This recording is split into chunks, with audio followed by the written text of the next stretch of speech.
professor in the Department of Biology. Very good. Thank you so much. Kara Owens.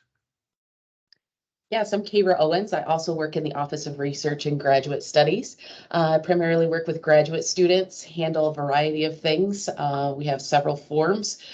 We have student grants. We handle the prospectus process, thesis and dissertation review, and any kind of problems that might come up in the process.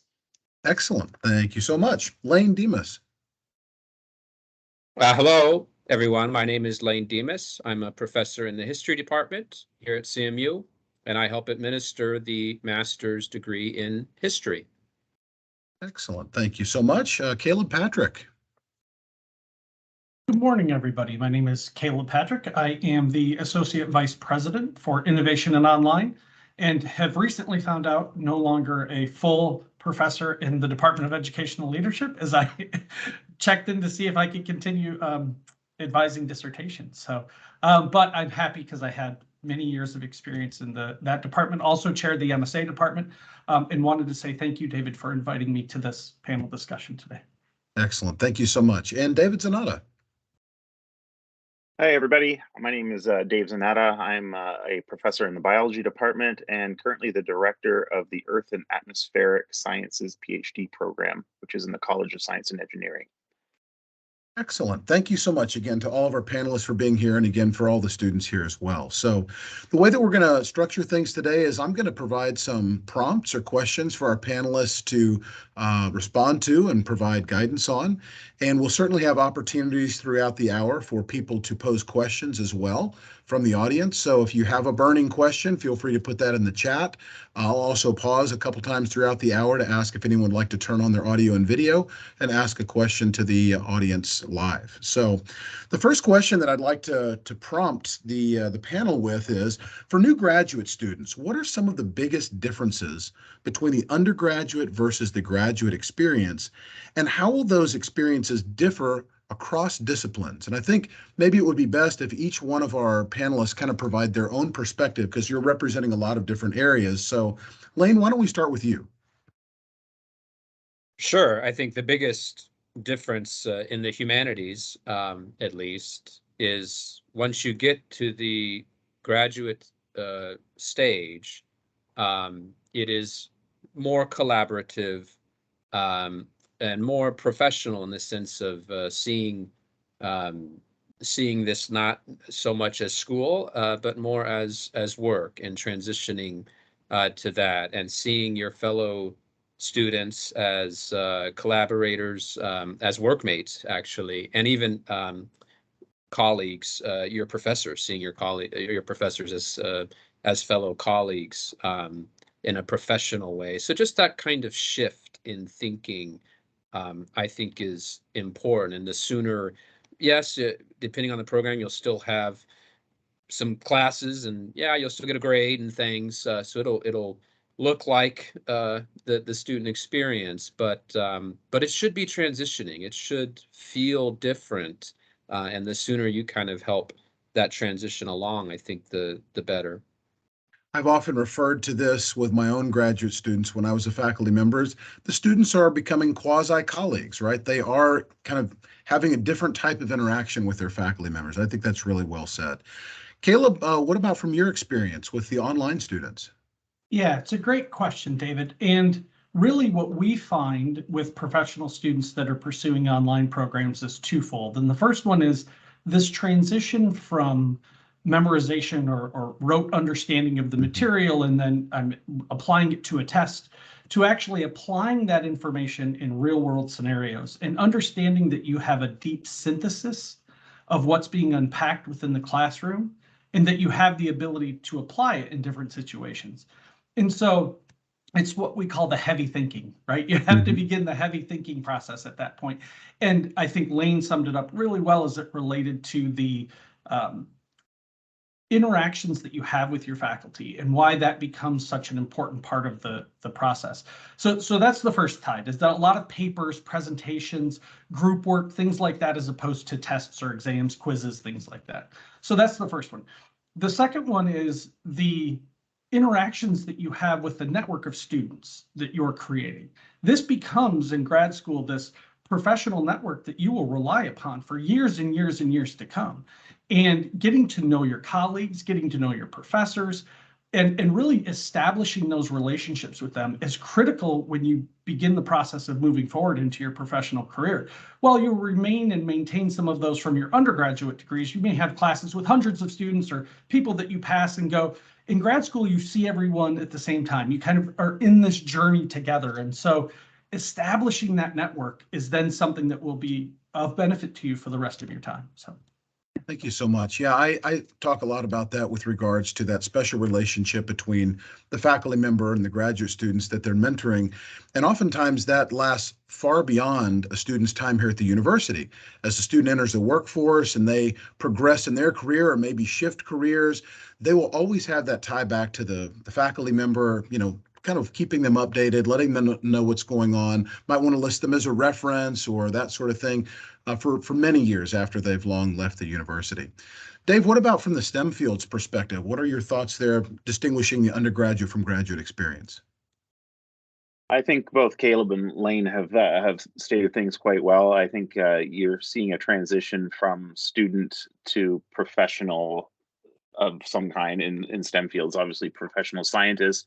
It again transition from classwork to more independent or collaborative research with a focus on presentations and publications in your field. I think also seeking that network and growing that network of collaborators beyond, or potential collaborators beyond just the university or institution that you're working at is a key feature of graduate school as well, so that you'll have something to land in when you've completed. Another note, at least in STEM fields, is you get paid. There is a stipend. It's not usually a huge stipend in STEM fields, and you also will usually receive some kind of tuition remission or waiver. So you tend not to go into debt. It's not necessarily a wage as high as what you might want to see in a professional field, but it transitions you into that situation, and that's fairly unique to the STEM fields in graduate school. But it is certainly a feature of STEM research in graduate school. Excellent, thank you so much. If I Jumping here, if I could real quick, the ubiquity of it in the STEM fields is what's different from what we see in some of the other areas. Certainly at CMU too, there are some GA-ships that are available in other fields. And when one progresses often from maybe a master's to a PhD program, we start to see higher levels of funding in all of the humanities and social sciences in a vein that's similar to what we end up seeing in the STEM fields. But the ubiquity of the funding and the frequency at which the master's levels are supported, as well as the PhDs, is definitely much higher in STEM. But students shouldn't feel like if they want to work into a field that isn't STEM, that there's no opportunities for those type of support levels too. Sure. Well, I know one of the biggest questions a lot of master's students especially face is, should I go thesis or non-thesis? We know we have these two different tracks, and some of them have more applicability in certain fields versus others. What guidance would you provide in that regard? I'll just open that up to anyone. I mean, any of our panelists. From a professional perspective, in the online programs, and online graduate programs tend to be driven more toward the working professional or those that are entering into the career field in a immediacy or a short time frame. A lot of times there are not an option for a thesis. And so when you look at an MBA or a Master of Arts degree in education, for example, there will be research components that are involved, but it's not necessarily as core to what is attempting to be accomplished within those degree programs. Now, how we do advise our online students that are in programs that do allow for the thesis option is that it really comes down to if they plan on one of two things. One, continuing on with doctoral or PhD work. And number two is if they have something that they're truly passionate about, that they want to learn that topic to the point where they use it as a springboard to present at national conferences or create publications and begin the publishing process within that space. So, and we find the majority of our students in the online space only tend to lead toward that non-thesis option. Yeah, we tend to see two different types of areas. There tends to be more research-based graduate programs and more professional-based graduate programs. And the research-based ones are usually the ones that are going to be a thesis-based one. The professional-based ones are usually the ones that are going to not necessarily have a thesis associated with it. And then usually there's often too a slight credit differential between those, with a professional non-thesis degree often requiring 36 credits, maybe, in a thesis master's only requiring 30. So there are some differences in how those are related. And the idea is that if you're going in the professional track, you get some more coursework and some more experience that way. If you're going in the research direction, then you get that experience from working with your advisor on those thesis credits and stuff. So that there's the two degrees try to balance each other out a little bit that way with respect to the amount of experience that everybody gets. I know one thing that was mentioned just a moment ago, I think, Caleb, you mentioned this, that sometimes we give consideration as to whether or not a student doing a master's degree plans to pursue a track for a PhD at some point. The question I will pose, and I've seen this come up with graduate students before, is let's say a student decides, I'm going to go non-thesis, I want to do more of a professional type degree, and they finish that track, they get out in the working world, and then 2 years later they say, you know what, I think I do want to go back to school and do a PhD. Is that possible? Is that a problem, or are we able to then apply that degree rolling forward? We find it's based on a program by program perspective. And so in many cases, the culminating project, whatever that might have been from your master's degree program, will apply or count as potential entry into that doctorate program. And now you have two different really types of phenomena within the doctorate space. There is the traditional research PhD space, and then the professional doctorate space. We have them on campus with the doctorate in education or the doctorate of educational technology, health administration, audiology. There's a number of them. And so if you're doing a traditional PhD, we do consult students to go back if they had not done a thesis and take some research methods courses, maybe a statistics course, something that will help them be prepared for entering into that PhD field, and also prepare them better as a potential candidate for entry or admission into that program. And in a lot of cases with the professional doctorates, many of their students starting have not completed a thesis. And so they are prepared for that and help bring students to the point where they need them to be in order to be successful within those programs. Fair enough. Thank you so much. Appreciate that perspective. Kara, I want to have you jump in here as well. Can you tell us a little bit about what special resources exist on campus to help graduate students as they move through their program? Yeah, there's several resources that are available, and some are program specific, so you'll definitely want to be in touch with your advisor, see what kind of resources, assistance your program might provide that's specific to your program. But overall, for graduate students, we do have some graduate student grants available, and that is through the Office of Research and Graduate Studies, specifically for students who are going to need supplies, equipment. They're going to need to be doing some travel associated with their research. We have a grant available for that. And then once they've done their research, if they end up presenting, they end up going and doing a competition, even if they're in the creative field. We have funding for that available for graduate students as well. And then throughout the process, there's also some other resources available on campus, like the Writing Center, the Statistical Consulting Center. And two, if you're an online student and you're not here on campus, one thing that the pandemic has showed us is that doesn't prohibit you from accessing those resources. We can do so much virtually.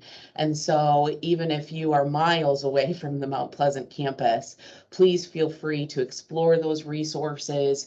I even looked today, and the Writing Center even has specific hours on Sundays, so outside of your regular business hours, to assist graduate students. That's excellent. And one thing I'll point out to our graduate students on the line, The key to being successful in utilizing these resources is starting early. You don't ever want to wait until the night before you have something due or a component of your degree and then, I need to reach out to the statistical center for help. That's too late at that point. So make sure you plan your timeline accordingly and provide plenty of cushion. That really, time is your friend in that instance. You don't want it to become your enemy. So that's really critical. Some of our students on campus are being offered the opportunity to serve as a teaching assistant. Can you all talk a little bit about how much autonomy they can expect in being a teaching assistant and kind of what those weekly duties would entail? Maybe Dave or Lane. I'm happy to start on that. Sure. Yeah, go ahead. So in biology, we have a limited number of TA-ships available. They're offered on a competitive basis. They're often tied to the funding plan when you're initially admitted into the program. Even duties for them are generally you are in charge of a lab or several lab sections. And in biology, at least, we have several excellent staff who kind of coordinate all the TAs and working between faculty, the staff member, lab coordinator, and the TAs. There's a certain amount of set kind of boilerplate material that just has to be delivered. So it's not overly onerous. We want to make sure that the TA-ship is there for the stipend purposes, that the students, undergraduate students, are getting the content that's necessary, and it's not taking up too much of the TA's time so that they still have time to conduct their research and complete their classes as well. Yeah, I could say it's similar for a GA-ship in the humanities. You'd be generally running discussion sections, as they're called, and maybe up to 50 or 60 students total in a semester. And generally it can be, the challenge can often be that you are helping administer a course that is not yours, right? So you are you're working off of a syllabus that a professor has provided. So you have to be flexible in assisting the faculty member.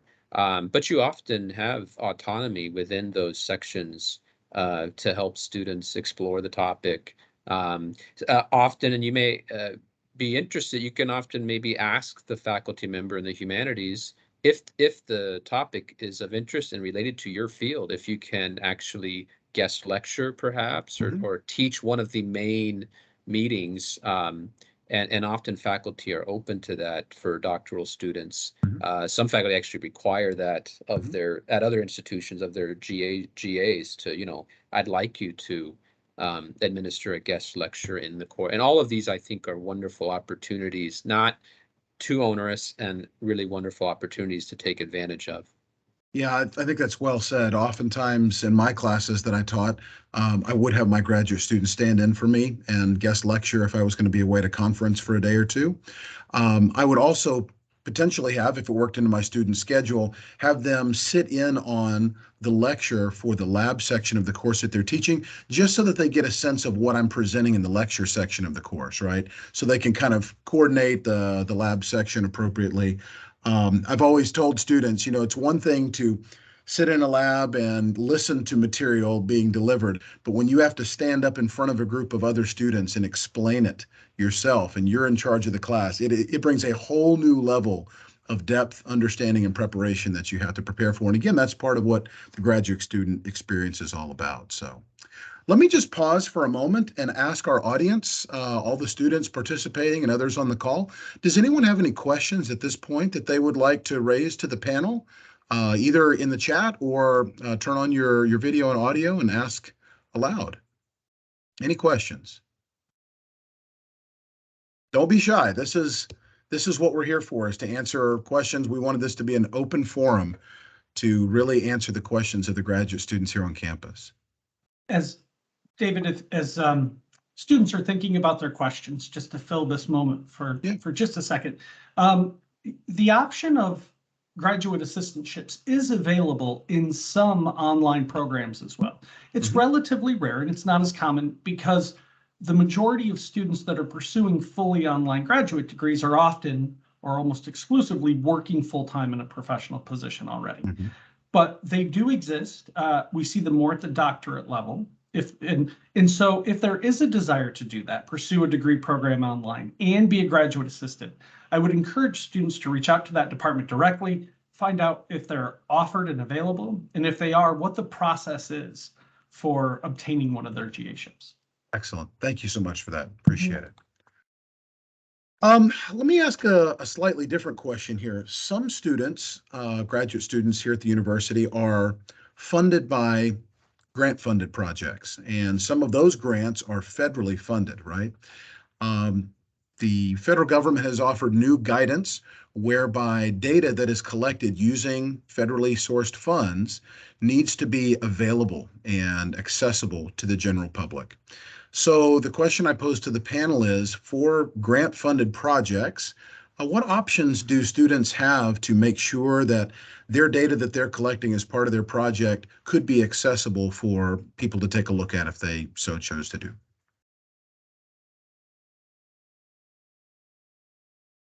In the STEM fields, there are a variety of online repositories that we typically upload our data to, from genetic data to image data to code data. They can all be available. Some have pay features that are required, and some of the internal grants or your advisor's grants could be used to pay for that. They're not terribly expensive, but they do have a cost. Others are free, and what they do is they provide you with a permanent link that you include in your publication that is associated with the data that has been used in your publication. So those a lot more journals are requiring permanent access to the raw data or processed data. Absolutely. I think that's well said. And I would also point out to our people attending that the librarians can also serve as a great resource of information in this regard. They don't necessarily house all of the information there, but they can provide different strategies for meeting these requirements. And as you said, Dave, there's a lot of different options out there. So I think just consulting with various folks on it is the good way to go. And one of the important things to think about is what type of data you are putting on. David mentioned the difference between raw data and processed data. Mhm. And one of the things, this is where you really need to work with your advisor to understand what type of data would even be allowed to be put up, even with federally funded grants. If there's anything associated with medical histories or anything like that, you're not allowed to put up the raw data. There has to be de-identified or processed data. That's the only one that's being available to put up. So make sure when you're thinking about this that you talk with your advisor to make sure you understand what type of information might be able to be put out there. It's easy to cross a line where you think, oh, those questions aren't really intrusive or anything else.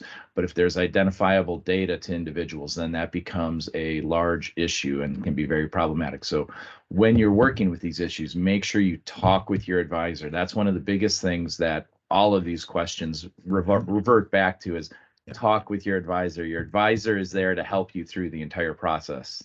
Well, and for those who have a graduate committee, your other committee members as well, right? I mean, just make sure you're not a stranger and you stop by regularly and visit those people. I would always tell my students, just pop by your committee member's office once a month and just let them know what you're working on, how things are looking, just where you're at in the process. And I think it's good to keep those lines of communication open. This line of discussion brings to mind the idea of various approvals that are needed for research. When we talk about sensitive information and things such as this, we have an Office of Research Compliance within the Office of Research and Graduate Studies that can specially help identify what types of approvals may be needed. But can you all comment specifically in your different fields, whether you're talking about social science research or scientific research, going out in the field and collecting information? What types of various approvals are typically needed for the conduct of research in different projects? I'm happy to start on this as well. We require multiple layers of compliance. If in the sciences, if you're working on any vertebrate animals, you're going to require institutional animal care and use compliance, and that's through the Office of Research. And that requires considerable advanced planning and approval and consultation on what you're planning on doing. And in many cases, the funding and the projects cannot move forward without those being in place.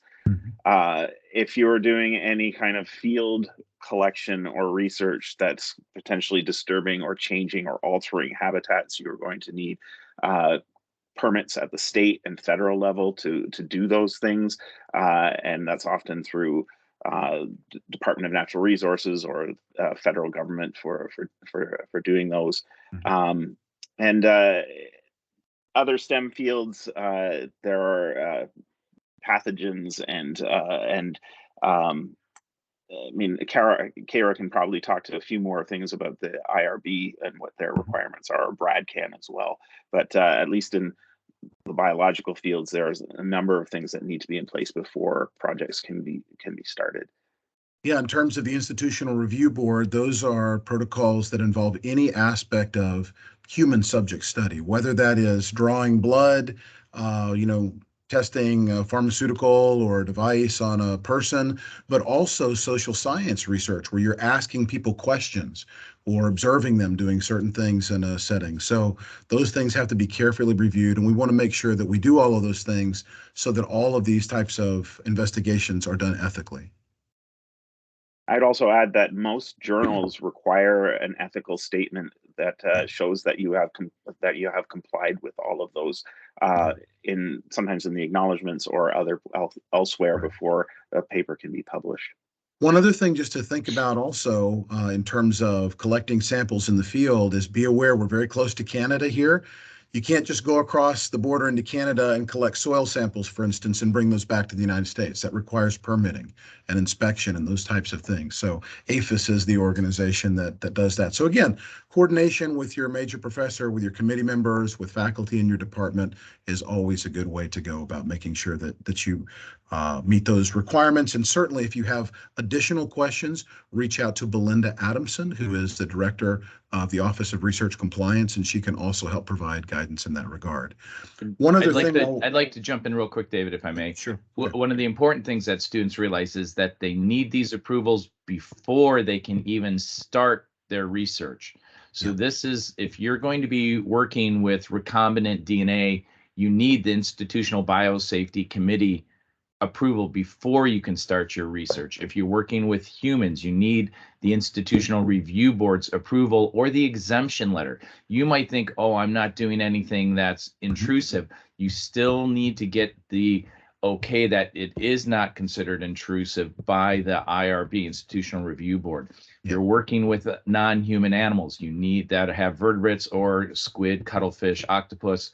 You need to have the IACUC approval before you start any of that research. So that can be a process that takes a significant amount of time. So if you're an incoming graduate student, you need to start working with your advisor right away to think about getting those approvals. Yeah, and I was also going to add too. Go ahead. Sorry, go ahead, David. Yeah, sure, you're fine. That if your research is for your thesis or your dissertation, you should have your prospectus approved as well before you begin your research.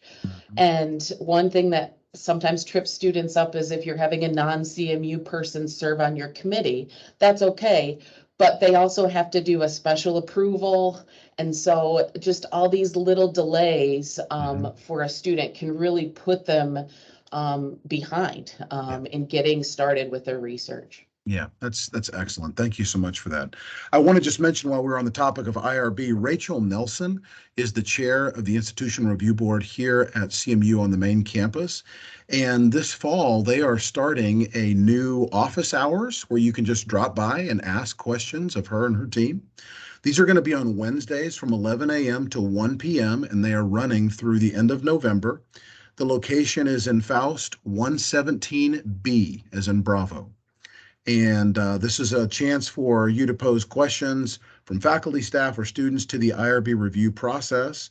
If you're developing your first IRB application or inexperienced in this regard, they can help you through that process. So again, to have these office hours and have them willing to just have people walk in and answer questions, it's really a great resource. So definitely take advantage of that. Kara, I want to come back to you because you started to touch on a couple of things there, and I want to just have you build that out a little bit more. What are some of the common pitfalls that you see graduate students facing in general as they are going throughout their process, but also as they're trying to get closer to completion? Yeah, I would say the biggest thing is probably a lack of communication. When that happens between a student and typically their advisor, it just slows down the process. You as a student, you might just automatically be thinking in your mind, okay, I'm going to do most of my work in the summer. Mhm. But if that involves, needing to interact with your advisor a lot, you need to ask them if they're going to be working in the summer, if they're going to be available for you doing your project during the summer. So that is a huge thing. Or even if you're going to be applying for a grant from us, you need to communicate with your advisor to come up with that documentation, to get it to them because it has to be approved by them before it even comes to us. So a lot of times I see students submitting that the day it's due to their advisor, and that's just not fair. And it's not beneficial for you as a student. You're not going to get the outcome that you're looking for with doing things last minute like that. The other thing is research, but also just academic wise, is just understanding that life happens. And another thing that the pandemic has taught us is life happens. Mhm. And things that are not, planned come up. And so when you're looking at completing your research, you really need to have a realistic timeline in mind. You're not going to be able to see every possible roadblock that's going to come your way, but you need to assume that you're going to have roadblocks. And so, I see sometimes students register for all their thesis credits in one semester. And unless you have a specific reason for doing that, I would highly not suggest doing that. There's no way you're going to do a thesis in one semester. So meet with your advisor, have realistic discussions about timelines and timeframes and how that will affect you as a student, and to you as a student when it comes to financial aid. Planning out those credits in a way that you're gonna, if financial aid is crucial for you and you need to maintain your financial aid eligibility, have those discussions with your advisor and what that means. That means I need to be registered for X number of credits each fall and spring, or whatever that might be. Have those discussions and have them early. Yeah, I think that is well said. One other thing that I'll just give some context to on that is, for students on the call, remember that your faculty members are people too. They get sick. They're out on medical leave. We have to have surgeries from time to time. We go on vacation. So you have to build all of those kind of contingencies into your timeline. Just because you think I'm going to turn it in on Tuesday and I'm going to get it back by Thursday, remember, we have lives too.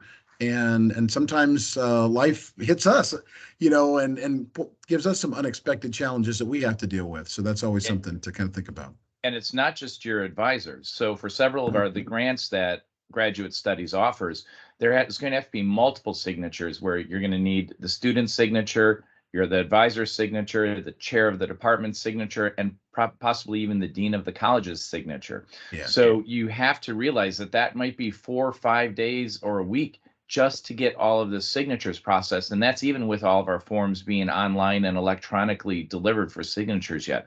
So that's a big point when Kara was talking about you have to be thinking about the time frame of when things are due, just because of the sheer number of signatures things need to go through. Now, I know something that we talk about commonly as leaders on campus is the 7-year rule. Can you all talk a little bit about what that means in the context of a graduate student? I'll talk about that. That's one of my recurring conversations I have with students. So the 7-year rule can be 7 years for students pursuing a grad certificate, a master's degree, but for students doing a doctoral degree, if you're coming in with a previous master's, then you have 8 years to complete your degree. If you're coming in without a previous master's degree, then you have 10 years to complete your doctoral degree. And what that means is when you take that first course that counts towards your degree, whether it's here at CMU, or if you have transfer credit that you're bringing in, whenever that first course was, the clock starts. And you have your 7 years, your 8 years, your 10 years to finish your degree. If you do not finish within that time period requirement, then those first courses that you took are expired and they cannot be used toward a degree. At that point, a student has two options. They can retake the courses that have expired. No one typically likes that option. Or two, a student can apply for an extension of time. And what an extension of time is it extends the time that that course or those courses are eligible to be used toward a degree. But an extension of time is not a guarantee. An extension of time is not anyone should plan on getting. An extension of time is the worst case scenario, where you had serious extenuating circumstances come up during your time pursuing your degree that prevented you from graduating within that time frame. And there's specific requirements for an extension of time. So yeah, and I think the context I'll provide for that is we're not trying to be unreasonable, but Dr. Swanson gave a great example of this. If you're in genetics, I'll let you finish the example, Brad. Yeah. One of the problems is what I like to say is if you're in genetics and the genetics class you took 7 years ago, you might as well still be working on peas in the field, just like Mendel was doing, because the speed at which so much of our information, especially in the STEM fields, changes, what you had is just not relevant before. And that can also be especially important in the educational field, where certifications that the state requires change dramatically over time, so that you might have had courses that were appropriate for where the educational ideas were 7 years ago, 10 years ago, but that's a decade of evolving knowledge for that. And it's the same for any of the other fields. When you're in the humanities or the social sciences, that's 10 years of progress that people have of thinking about what's been going on. So it's a reasonable expectation that there's limits as to how long these classes are relevant for trying to work with your degree.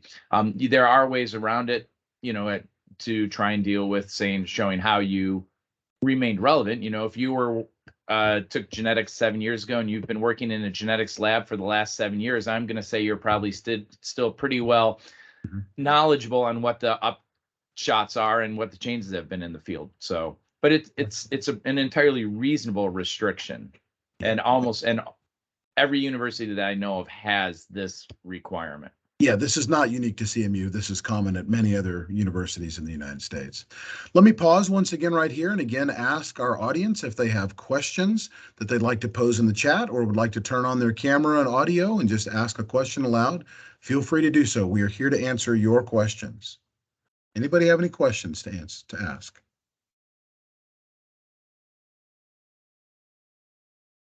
I have a question. Okay, well, I'm going to continue on then with. I think someone. I think there was a Dustin question. Brewer said he has a question. Yep. Go ahead, Dustin.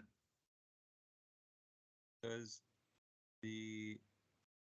if you are transferring in credits from your master's and you're a PhD student, what is the amount of time that those credits can go back? Like 10 years? Find me that.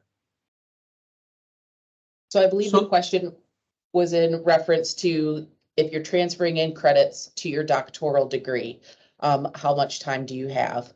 It depends, Dustin. And there is a little bit more flexibility with doctoral programs. So you'll want to reach out to your advisor and have that discussion.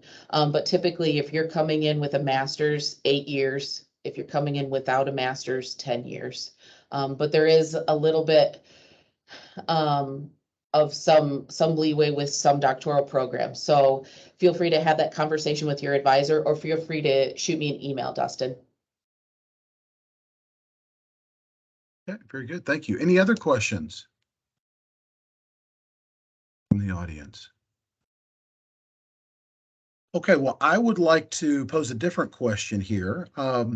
Looks like we just had one come in the chat right there. As I am from Public Health Department, can we also do research during our master's program?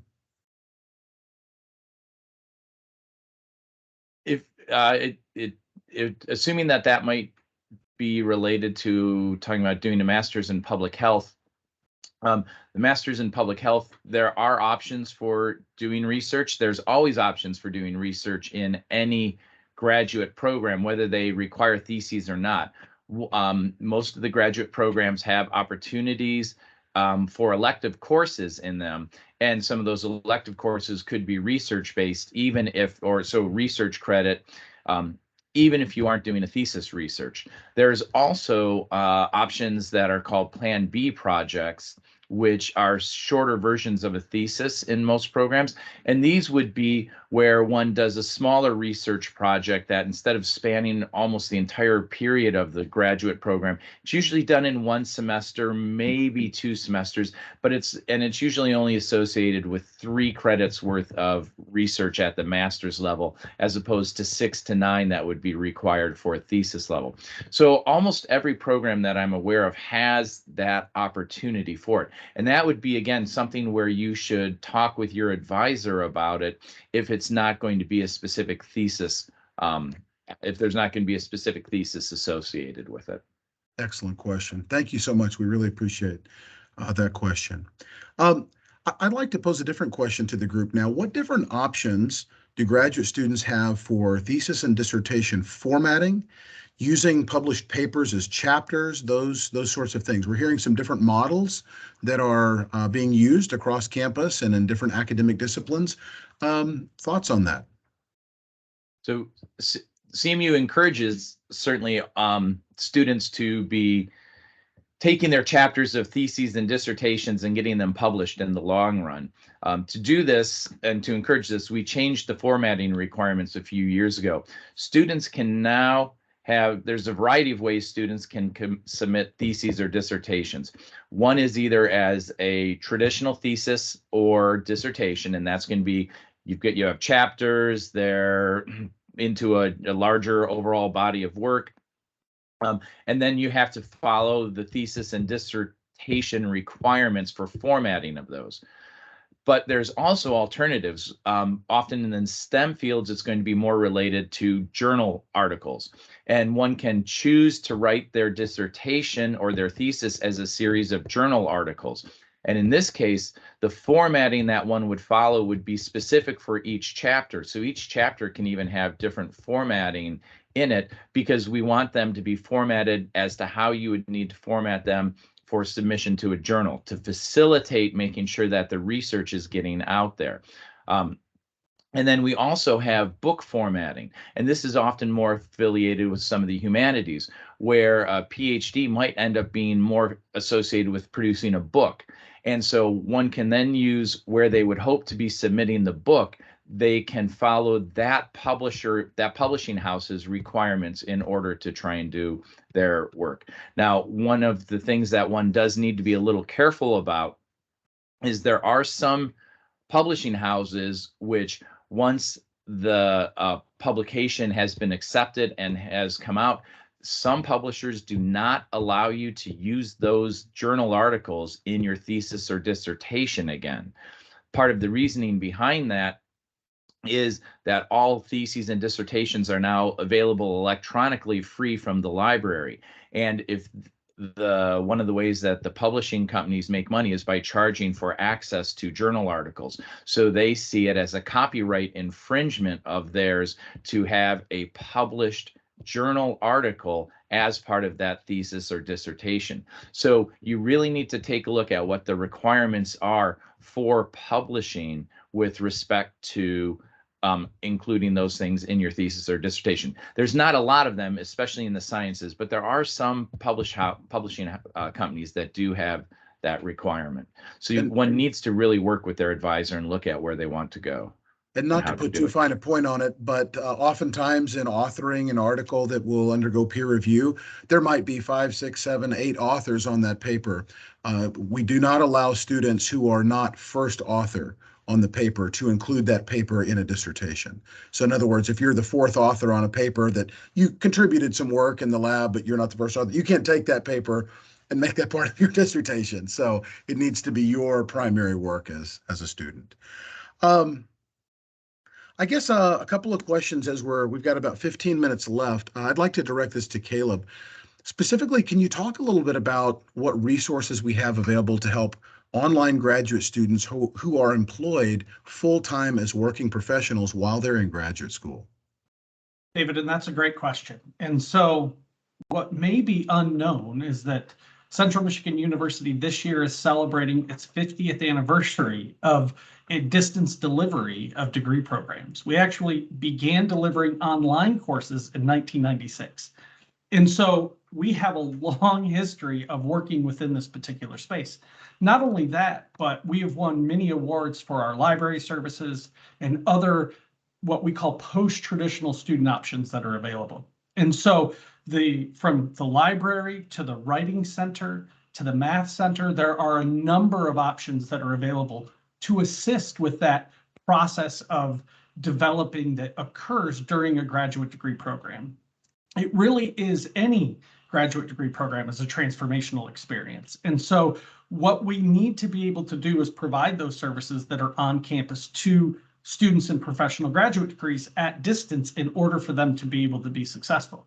And so there's, again, I in a pair of twos today, I see there's two things, right, that are for this one as well. So the first is we have online student service representatives for every student that is enrolled in an online program. And that person serves as your main point of contact for access to all of the entirety of the institution. And you can always go back and say, and contact them in specific and ask, I need to know where to go to find out how to research articles on this particular topic. And they'll connect you with the librarian that is assigned to your discipline. Or, I'm having trouble formatting APA. What do I, and they will provide them with a connection to the writing center for that particular situation. And the other part is that our faculty have been teaching in this format for a long time as well, and are familiar with the challenges that professional and online students experience. And so they also are flexible in a way that helps guide you from that position of entry to that position of graduation. And so the services that we incorporate into our Blackboard shells, which is the learning management system, as well as within the WebEx live stream events that may happen, is specifically to help students of all varieties understand the content and be able to use it according to their professional desires and what they're trying to accomplish within that program. So, excellent. Thank you so much for addressing that. I really appreciate it. I guess the final question that I'm going to pose to the group is as follows. We have a lot of graduate students on campus in a lot of different disciplines, and we know competition is fierce, right? I mean, to rise above, to really distinguish oneself. What guidance do you have for graduate students to distinguish themselves amongst their peers in their interactions with faculty, but also as they pursue future employment? What are some strategies that they can really set themselves apart from the pack? I can jump in on that. One in the humanities, one of the major stumbling blocks tends to be writing. And so often very talented students come in and they will read every history book, and they can be champions on Jeopardy for months and months. But once you get to the writing phase, they struggle to transition and to write. And so just remembering that, I think being present in communication, networking with the students and your faculty and conferences, those things are important. And we began the conversation emphasizing that. But at the end of the day, they will not overcome the failure to write, especially in the humanities. And so writer's block is a tremendous issue. And so, thinking about, how you and every individual approaches that a different way, and can receive help on that and strategies for that, because your faculty in the humanities especially will have experienced this as well. But again, remembering that you won't be able to overcome the failure to write by no matter how many conferences you attend and no matter how present you are and everything, right? I mean, you can't get around it with networking. The proof is in the pudding in terms of the written word, especially in the humanities. Yeah, and I will say, I'll add to that, writing is a process. The more you do it, the better you will get and the more you will learn throughout the process. And you need to take the constructive criticism that you receive back to heart. And what I always try to do is learn something from that. Don't take it personally. Just try not to make those same errors in the future, right? And learn what is common discourse in your particular field. It'll be different depending on your specific academic background. So, but it is a process and it evolves with time. Absolutely. Stephen King probably publishes 12 books a year, not because he refuses to take criticism, but probably because he allows editors to rewrite sentences for him. And he, and so that's the key to success with writing. Absolutely. And starting it early. The sooner your faculty see your writing, it's one thing in colloquia, in discussing your work, and seeing you gather sources or data, that this is all fabulous, but there's only so much your faculty can do for you without seeing the product you're writing and seeing a lot of it. And so the sooner you can get writing to these individuals, the better we can help with that process. Yeah, and I'll also add to that when you're writing for a dissertation or a thesis or a journal article or something like that, you want it to be the very best work you can produce. Flawless, absolutely flawless. I'm embarrassed to sit before you today as vice president and tell you that several years after it was published, I discovered a tiny typo in my dissertation, one typo. And to this day, it eats at me because I can never go back and fix it. It's published and it's in the library, and it just drives me crazy. So, if I had it all to do over again, I would not make that one typo on my dissertation. But I mean, really, just making it the very best work you can produce is the way to go. What about others on the panel? Anything else aside from writing to comment on? Go ahead, Caleb, jump in here. So I will attempt it, maybe lessen anxiety, just a hint from that. And while David, you're 100% correct, it needs to be our best work. We do worry a little bit about paralysis too. So perfection can cause us to delay. So just know that as long as you're doing as best as you possibly can, and you're taking all of the steps that are necessary in order to try and ensure your work is as professional and polished as possible. But I don't want the concern of it has to be 100% perfect, limiting your ability to move forward or submit something. Right. So well I said. just, and you're right, David, but I would eat at me too. That's why I don't go back and read mine. The final product needs to be perfect, but it's going through a number of iterations Absolutely. before it gets to that point. And That's correct. don't worry that it's not going to be perfect the first time. It That's won't right. be. Yeah, absolutely. Exactly. Any other thoughts, about distinguishing oneself aside from writing? I mean, just in interactions. I mean, I believe it was Lane spoke just a little bit about communication. We've heard that as a common theme today. Any other guidance for our students? Lane touched on it, but networking is very important. I mean, you can get around a lot of some of the writing issues by being a good networker and collaborator, but don't be afraid to go and put yourself out there. Introduce yourself to the top person in your field when you're at a conference, whether it's virtual or in person. Getting that network is critical because, I mean, in STEM, and I'm sure in most other fields, everything's collaborative these days, and having a network of potential collaborators who you can reach out to for help, reach out for opportunities for funding, and opportunities for publication and furthering your career is going to be really, really important for everybody. Absolutely. There was a question very quickly here, Brad. I'm going to direct this to you in the chat from Dustin.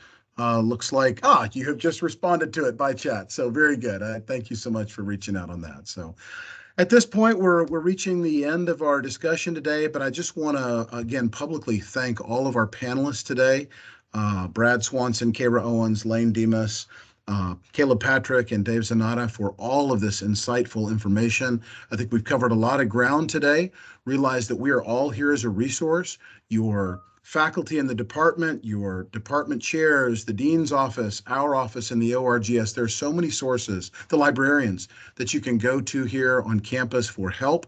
We all are invested in your success as graduate students. I want to give one other final announcement. Tomorrow, we're going to have a very special tailgate before the football game.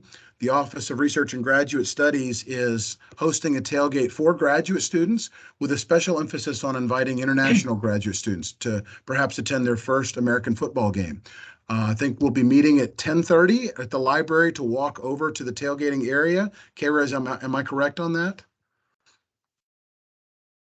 And where are we located, Kara, in case they come on their own?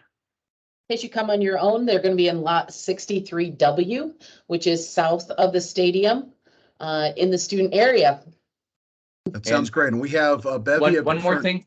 food. One more thing Go we ahead. want to shout out to real quick is don't forget today we are also having our graduate student workshop over that's dealing with career coaches from both the humanities side and the STEM side, so you can figure out how to move forward in your career after you're leaving CMU. So, and this is for both incoming graduate students, current graduate students, graduating graduate students. So, Okay, that sounds excellent. Well, very good. We'll look forward to seeing everyone later today and then again tomorrow at the tailgate. Thanks again to our panelists for a great discussion. I hope everyone enjoyed and have a wonderful weekend ahead. Fire up, Chips. We'll see you later. Bye-bye.